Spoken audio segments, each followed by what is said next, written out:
योग भगवान के साथ आत्मा का मिलन है। अध्याय 6 और छंद 17 में श्री कृष्ण ने कहा है कि शारीरिक गतिविधियों को संयमित कर योग के अभ्यास द्वारा हम शारीरिक और मानसिक दुखों से मुक्त हो सकते हैं। जो आहार और आमोद प्रमोद को संयमित रखते हैं, कर्म को संतुलित रखते हैं और निद्रा पर नियंत्रण रखते हैं, वे योग का अभ्यास करें तो अपने दुखों को कम कर सकते हैं। हरिओम। सात्विक जीवन में आपका स्वागत है। सात्विक जीवन के इस सफर में मैं शिवाली चैटर्जी आपकी साथी।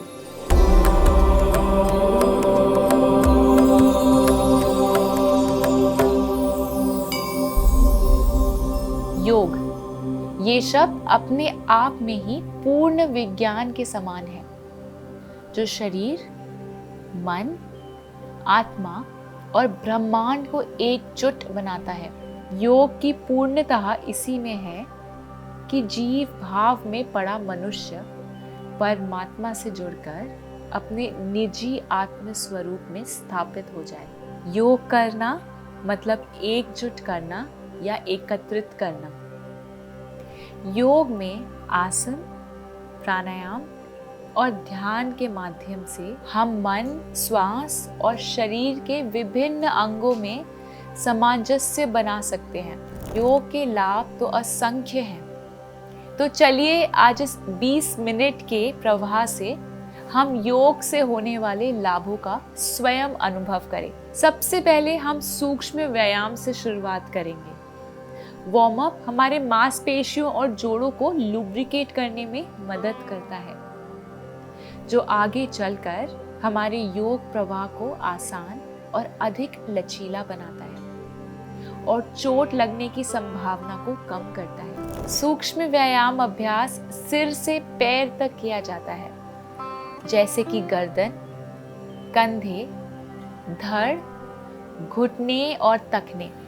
गर्दन के लिए सूक्ष्म व्यायाम। सीधे खड़े हो जाएं या दंडासन में बैठ जाएं। सांस भरें और सांस छोड़ते हुए गर्दन को धीरे से सामने की ओर झुकाएं। सांस भरते हुए गर्दन को पीछे की ओर करें। ऐसा 8 से 10 बार करें। अब फिर से सामान्य स्थिति में आएं और सांस भरते हुए गर्दन को दाहिने कंधे की ओर घुमाएं और फिर सांस छोड़ते हुए सामान्य स्थिति में आ जाएं। अब फिर से सांस भरते हुए बाएं कंधे की ओर घुमाएं और फिर सांस को छोड़ते हुए सामान्य स्थिति में आ जाएं। ऐसा 8 से 10 बार दोहराएं। कंधे के लिए सूक्ष्म व्यायाम। दोनों कोहनियों को जोड़कर सीने के सामने की ओर रखें और उंगलियों को अपने कंधे पे रखें। अब धीरे से सांस भरते हुए कोहनियों को सामने से ऊपर की ओर घुमाते हुए सिर के पीछे की तरफ ले जाएं। ध्यान रखें उंगलियां अपनी जगह पे बनी रहेंगी। अब सांस छोड़ते हुए कोहनियों को पीछे से नीचे घुमाते हुए सामने की ओर ले आएं। ऐसा हमें 8 से 10 बार करना है। अब इसके विपरीत दिशा में घुमाएं। धीरे से सांस भरते हुए कोहनियों को सामने से नीचे की ओर घुमाते हुए सर के पीछे की तरफ ले जाएं और सांस छोड़ते हुए पीछे से सामने की ओर ले आएं।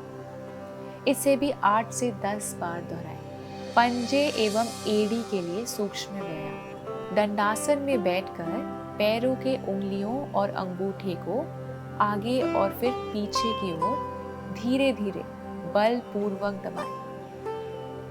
एड़ियां स्थिर रखें। फिर पूरे पंजे को एड़ी सहित आगे एवं पीछे दबाएं। आगे दबाते हुए एड़ी का जमीन पर घर्षण होगा। ये अभ्यास साइटिका पेन तथा घुटने के लिए उपयोगी है। इस अभ्यास को 8 से 10 बार करें। दोनों पैरों को थोड़ी दूरी पर रखें। फिर पहले दाहिने पैर की एड़ी को स्थिर रखते हुए पंजे को दाईं से बाईं दिशा में गोलाकार घुमाएं। फिर बाएं से दाहिनी ओर घुमाएं। इस अभ्यास को 8 से 10 बार दोहराएं। इसी प्रकार दूसरे पैर से अभ्यास करें और फिर दोनों पैरों को मिलाकर एक साथ करें। दोनों स्टेप के दौरान हाथ की हथेलियां भूमि पर ही कमर से सटाते हुए जमाए रखें। घुटने एवं नितंब के लिए सूक्ष्म व्यायाम। दाएं पैर को मोड़कर बाएं जांघा पर रखें। बाएं हाथ से दाहिने पंजे को पकड़ें तथा दाएं हाथ को दाएं घुटने पर रखें। अब दाएं हाथ को दाएं घुटने के नीचे लगाते हुए घुटने को ऊपर उठाकर छाती से लगाएं तथा घुटने को दबाते हुए जमीन पर टिका दें। इस तरह ऊपर और नीचे 8 से 10 बार करें। इसी प्रकार इस अभ्यास को विपरीत बाएं पैर को मोड़कर दाएं जांघा पर रखकर पहले के समान करें।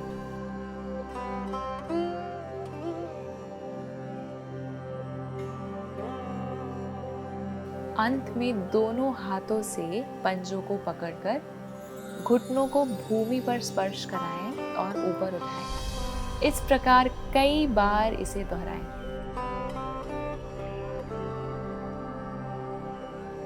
नितंब के जोड़ को स्वस्थ करने के लिए तथा वहां बड़ी चर्बी को कम करने के लिए ये अभ्यास किया जाता है। इससे पद्मासन करने में भी सरलता होगी। योगा अभ्यास के प्रारंभ में आप अपने शरीर में अच्छे से गर्माहट लाने के लिए पहले 2 से 3 चक्कर सूर्य नमस्कार करें। इससे आपका शरीर अच्छे से गर्म और थोड़ा लचीला हो जाएगा। सूक्ष्म व्यायाम के पश्चात अब आप अपने आसन की ओर बढ़ेंगे। इस प्रवाह का सबसे पहला आसन है अर्ध चक्रासन। अर्ध चक्रासन संस्कृत भाषा का शब्द है। इस योगासन में शरीर पहिए की आधी आकृति के आकार में आ जाता है। अगर आपके गले में रीढ़ की हड्डी या कूल्हे में चोट लगी है तो अर्ध चक्रासन का अभ्यास ना करें। ऐसे आसन जिसे भ्रूण पर किसी भी प्रकार का दबाव पड़ता है गर्भवती महिलाएं द्वारा नहीं करना चाहिए।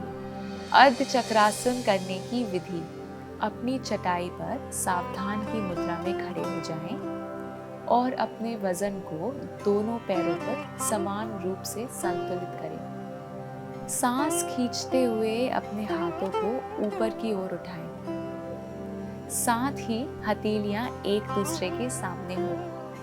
सांस छोड़ते हुए नितंबों को थोड़ा सा आगे की तरफ धक्का दें। हल्का सा पीछे की ओर झुक जाएं। अपनी क्षमता अनुसार इसी मुद्रा में कुछ समय के लिए रहकर सांस लेते और छोड़ते रहें। मुद्रा से बाहर आने की विधि: सांस भरते हुए धीरे धीरे सीधे आ जाएं। सांस छोड़ते हुए हाथों को नीचे कर विश्राम करें। अर्ध चक्रासन का अभ्यास आपके उदर की मांसपेशियों में एक अच्छा खिंचाव लाता है और उन्हें मजबूत करने में मदद करता है।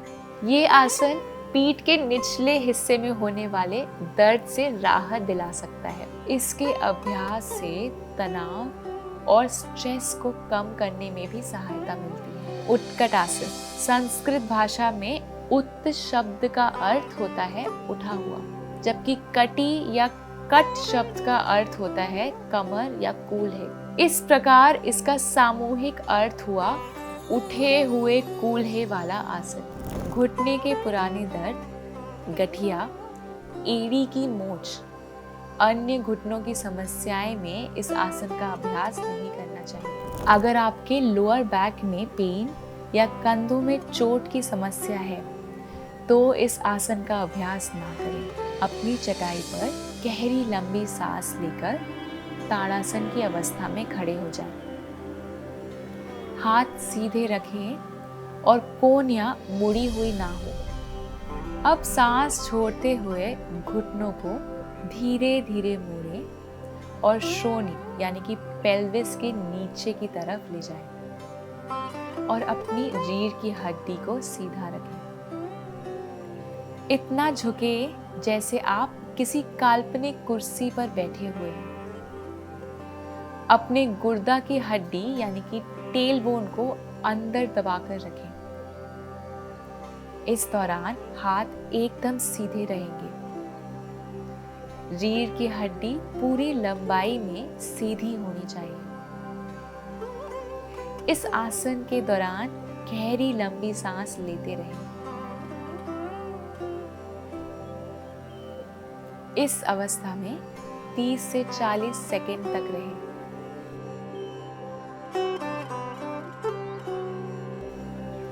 मुद्रा से बाहर आने की विधि। धीरे से सांस भरते हुए ताड़ासन की स्थिति में आ जाएं। अब सांस छोड़ते हुए हाथों को नीचे कर विश्राम करें। इस आसन के अभ्यास से पेट के आंतरिक अंग सक्रिय होते हैं और पाचन तंत्र मजबूत होता है। मालासन। मालासन संस्कृत भाषा का शब्द है। इसके अलावा मालासन को अंग्रेजी में squat pose, garland pose, necklace pose, उपवेशना, wide squat pose, sitting down pose भी कहा जाता है। इस आसन को उन लोगों को नहीं करना चाहिए जिन लोगों के पीठ के निचले हिस्से में चोट लगी। अगर आपके घुटनों में चोट या किसी भी प्रकार का दर्द है तो आपको इस आसन को नहीं करना चाहिए। अपनी चटाई पर ताड़ासन में खड़े हो जाएं। दोनों पैरों के मध्य 1 से 1.5 फीट की दूरी होनी चाहिए। अब अपने दोनों हाथों को उठाएं और अपनी छाती के सामने जोड़ लें। लंबी गहरी सांस लें और सांस छोड़ते हुए घुटनों को मोड़कर धीरे धीरे नीचे की ओर बैठ जाएं। इस मुद्रा में आप मल त्याग करने वाली स्थिति में आ जाएंगे। अब अपने दोनों हाथों को नमस्ते की मुद्रा में सीने के आगे रखें। अपनी जांघों को धड़ यानी शरीर के ऊपरी हिस्से से अधिक चौड़ा रखें। मुद्रा से बाहर आने की विधि। सांस भरते हुए सीधे खड़े हो जाएं और सांस छोड़ते हुए हाथ को नीचे कर दें। महिलाओं के लिए मालासन का अभ्यास बहुत फायदेमंद माना जाता है। इसका नियमित अभ्यास करने से महिलाओं में गर्भाशय से जुड़ी समस्या दूर होती है। मानसिक और शारीरिक संतुलन को बनाए रखने में मालासन का अभ्यास बहुत फायदेमंद माना जाता है। स्कंदासन। स्कंदासन को साइड लंज या फिर सर्फर्स लंज के नाम से भी जाना जाता है। इस आसन में पैरों को बाहर की ओर निकालकर शरीर को नीचे झुकाते हुए प्रणाम की मुद्रा में बैलेंस किया जाता है। इस आसन को उन लोगों को नहीं करना चाहिए जिन लोगों को पीठ के निचले हिस्से में चोट लगी हो। डायरिया की शिकायत होने पर भी ये आसन नहीं करना चाहिए। अपनी चटाई पर सीधा खड़े हो जाएं। अब दोनों पैरों के बीच 3 से 4 फीट की दूरी लगाएं। गहरी लंबी सांस भरें। अब सांस छोड़ते हुए अपने दाहिने पैर को सीधा रखते हुए बाएं पैर पर अपना वजन शिफ्ट करते हुए अपने बाएं घुटने को मोड़ना शुरू करें, अर्थात बैठने की क्रिया की शुरुआत करें। अपने दाहिने पैर को एड़ी के सहारे और लंबा करें तथा ध्यान रहे आपके दाहिने पैर की उंगलियां ऊपर की ओर हो। कुछ सेकंड इसी मुद्रा में सामान्य सांस लेते हुए बने रहें। मुद्रा से बाहर आने की विधि। सांस भरते हुए धीरे धीरे वजन दाएं पैर की तरफ ले जाते हुए सीधे खड़े हो जाएं। दूसरी तरफ दोहराएं।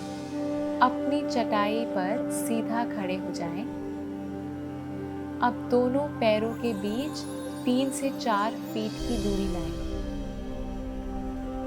गहरी लंबी सांस भरें। अब श्वास छोड़ते हुए अपने बाएं पैर को सीधा रखते हुए दाएं पांव पर अपना वजन शिफ्ट करते हुए अपने दाएं घुटने को मोड़ना शुरू करें। कुछ सेकेंड इसी मुद्रा में सामान्य सांस लेते हुए बने रहें। मुद्रा से बाहर आने की विधि। श्वास भरते हुए धीरे धीरे वजन बाएं पैर की तरफ ले जाते हुए सीधा खड़े हो जाएं। ये तनाव और चिंता से लड़ने में मदद करता है। सिर्फ शरीर के निचले हिस्से में ही नहीं, स्कंदासन शरीर के लगभग सभी प्रमुख हिस्से जैसे गर्दन, सिर, कंधा, इन सब आदि में ब्लड सर्कुलेशन में सुधार करता है। इस प्रवाह का आखिरी आसन है शवासन। ये आसन देखने में बेहद सरल लगता है, लेकिन इसमें सिर्फ लेटना ही नहीं होता, बल्कि अपने मन की भावनाओं और शरीर की थकान दोनों पर एक साथ नियंत्रण पाना होता है। शवासन को करने के कोई भी अंत विरोध नहीं है। योग मैट पर पीठ के बल लेट जाएं। ये सुनिश्चित करें कि आसन करने के दौरान कोई भी आपको डिस्टर्ब ना करे। आप बिना किसी समस्या के आराम से लेटे हों और अपनी आंखें बंद कर लें। दोनों टांगों को ध्यान से अलग अलग कर लें। इस बात का ध्यान रखें कि आप पूरी तरह से रिलैक्स हों और आपके पैरों के दोनों अंगूठे साइड की तरफ झुके हों। आपके हाथ आपके शरीर के साथ ही हों, लेकिन थोड़ी दूर हों। हथेलियों को खुला लेकिन ऊपर की तरफ रखें। अब अपना ध्यान शरीर के हर अंग पर धीरे धीरे लेकर जाएं और अपने पूरे शरीर को विश्राम दें। 10 मिनट के लिए इसी स्थिति में बने रहें। मुद्रा से बाहर आने की विधि। 10 से 20 मिनट के बाद जब आप पूर्णतः विश्राम की स्थिति में पहुंच जाएं, तब अपनी आंखें बंद रखते हुए अपनी दाहिनी ओर करवट लें। उस स्थिति में 1 मिनट तक रहें। अपने दाहिने हाथ का सहारा लेते हुए उठकर बैठ जाएं। अपनी आंखों को बंद रखते हुए कुछ लंबी गहरी सांसें लें और धीरे से अपना ध्यान वापस अपने वातावरण और शरीर की ओर लेकर जाएं। जब आप पूर्णता का अनुभव करें तो अपनी आंखें धीरे से खोल सकते हैं।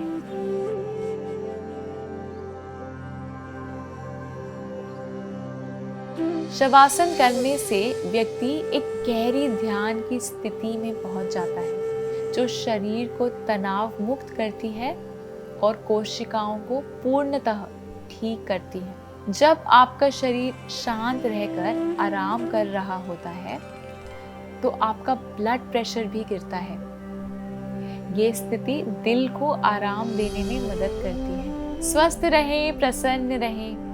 आत्मा और परमात्मा के मिलन की इस सात्विक जीवन यात्रा में हमारे संग चले। दिव्य शक्ति की कृपा हम सब पर बनी हुई। हरि ओम तत्सत।